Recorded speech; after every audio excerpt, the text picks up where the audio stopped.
Good morning everyone, সবাই কেমন আছো? আশা করি ভালো আছো। আমিও ভালো আছি। পুতুল দেব ব্লগে নতুন একটা ভিডিওতে তোমাদের অনেক অনেক স্বাগতম। নাকের ডাকটা এখনও যায়নি, জানি না কতদিন নেবে। যাই হোক, এখন না আমি কুকারে আলু সিটি দিয়েছি। আজকে একটু ঝাল ঝাল করে আলুর দম বানাবো। তো সঙ্গে থাকো, সারাদিন কী না করি দেখতে থাকো।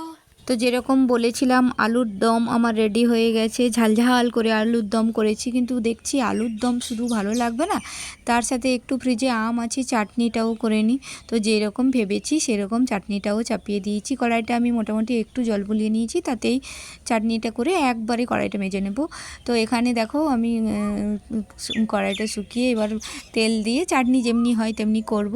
আমার চাটনিও হয়ে গেল। এবার চলে এসেছি দুপুরের লাঞ্চ নিয়ে। আজকে লাঞ্চে কি আছে তোমাদেরকে দেখাই। ভাত, সাদা ভাত, ডিম সেদ্ধ একটা, আর আলু গোল গোল করে আলু ভাজা। এটা ছেলের থালা, ও বলছে ভাত কমিয়ে দাও একটু, ওই জন্য একটু তুলে রাখলাম।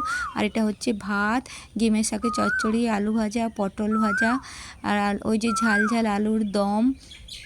এখানে আছে আলুর পোস্ত, ডাল, আর ওই যে ওয়ামি চাটনিটা, ওটা। আমাদের ঘরে সব সময় আলুর আইটেম বেশি হয়, মানে আলুটা সবাই পছন্দ করে। ওই জন্য আলুর ভাজা, আলুর পোস্ত, আলুর সেদ্ধ, এগুলো সব মোটামুটি এক এক দিন, সত্যি কথা এগুলো সবটাই থেকে যায়, হয়ে যায়।